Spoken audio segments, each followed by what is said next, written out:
Ahora, ¿cómo hicieron para llegar a América, explorarla y tener esa visión total del planeta? ¿Por qué eran tan buenos marinos? En principio, eran buenos marinos, porque aprendieron de su propia experiencia y de la de muchos otros pueblos. Veamos este mapa.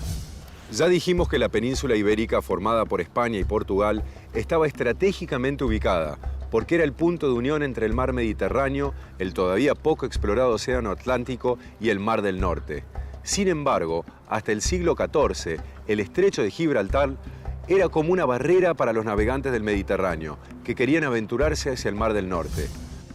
Los hábiles marinos de la Europa del Norte tampoco solían frecuentar los puertos del Mediterráneo, porque no había un comercio de importancia y porque sus naves eran bastante precarias para esa travesía. Claro, habrán aprovechado los conocimientos de muchos pueblos de navegantes. Claro, en los puertos de Lisboa, Sevilla o La Coruña quedó la experiencia de la navegación por el Mediterráneo de pueblos antiguos como los fenicios, griegos y romanos. Portugueses y españoles también incorporaron conocimientos de árabes, italianos, vikingos, bretones y flamencos del norte de Europa. ¿Cómo era la navegación en el Mediterráneo? ¿Cómo eran las naves? ¿Eran seguras? ¿Podían enfrentar las tormentas? La navegación era principalmente costera, de cabotaje, es decir, de puerto a puerto, para intercambiar mercancías. Las embarcaciones eran muy pesadas, movidas por remos. Estaban hechas para un mar interior, cerrado, con pocas corrientes. En invierno no podían utilizarse porque el peligro de naufragar era muy grande. Y si pensamos en el comercio, nadie quería arriesgarse a que las mercancías terminaran en el fondo del mar. Pero la navegación iba a evolucionar. Españoles y portugueses iban a cambiar la historia de la navegación europea y también la historia del mundo. Con los nuevos instrumentos de navegación, ¿no? A comienzo del siglo XV, la mayoría de los instrumentos utilizados por los marinos europeos eran los necesarios para la navegación de cabotaje: la brújula magnética, el reloj de arena y la plomada. Pero con el correr del siglo se introdujeron el cuadrante para la medición de la altitud y el astrolabio para calcular la latitud observando la altura del Sol o las estrellas. Estos instrumentos hicieron mucho más fácil dibujar con precisión los llamados portulanos. A ver, un minuto. Portulanos. ¿Qué eran los portulanos? Eran los diarios de viaje donde los navegantes anotaban los rumbos y las distancias entre los puertos.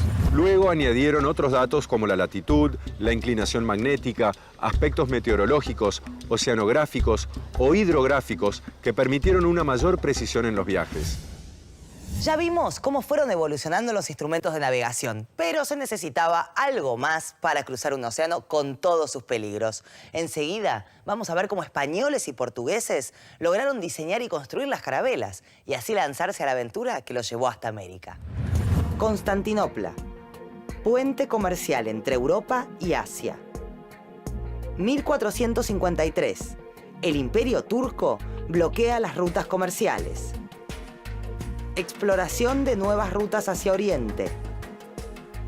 Reyes de Portugal y España financian expediciones. Ya vimos que durante el siglo XIV las comunicaciones náuticas mejoraron por la necesidad de llevar a Europa mayor cantidad de alimento y mercancías desde Oriente. Pero en alta mar, la navegación tenía varios obstáculos. Uno, el de los naufragios, y otro, el de los piratas que surcaban los mares. Pero no eran los únicos, ¿no, profe? Claro, otros obstáculos estaban en las mismas naves, que eran muy lentas y además tenían muy poca capacidad. Todavía en la mitad del siglo XV, el ciclo completo de la operación comercial de un mercader veneciano, por ejemplo, duraba 2 años. En ese periodo, el objetivo principal en la navegación era disminuir los riesgos. Los pueblos nórdicos, entre ellos los vikingos, fueron muy creativos en esto. Estudiaron las fuerzas del viento y sabían maniobrar con facilidad. Entre los rasgos de las embarcaciones vikingas hay que destacar el uso de la vela cuadrada, que luego usaron los españoles y portugueses. ¿Cuándo aparecen las famosas carabelas? Cuando los portugueses fusionaron las dos tradiciones europeas de construcción de barcos. La nórdica, de los llamados cogues utilizados en los puertos del mar Báltico, y la mediterránea, la nao portuguesa, para dar lugar al barco adecuado a las nuevas condiciones de navegación, la carabela. Las carabelas eran de estructura sólida y centro de gravedad bajo. Eran naves pequeñas, resistentes, rápidas y podían transportar hasta 25 hombres. Con estas naves Colón llegó a América, pero serán naos los barcos que hicieron la gran mayoría de los viajes oceánicos que definieron las nuevas rutas del universo. Como la nao Victoria, que dio la primera vuelta al mundo, comandada por Magallanes y Sebastián Elcano. ¿Y los famosos galeones? ¿Qué diferencia tenían con las carabelas? En principio las naves que ya vimos, carabela y nao, hicieron largos viajes y tuvieron que enfrentar terribles tormentas. Pero cuando se desarrolló el comercio de ultramar, las pequeñas carabelas fueron reemplazadas por los galeones, que tenían mayor capacidad de transporte, y también apareció el galeón de guerra, preparado para defenderse del ataque de los piratas y los corsarios. Entonces, repasando, los avances en la construcción de naves, sumado al perfeccionamiento de la brújula, el astrolabio y las cartas de navegación, llevaron a los europeos al inesperado descubrimiento de un mundo nuevo para ellos.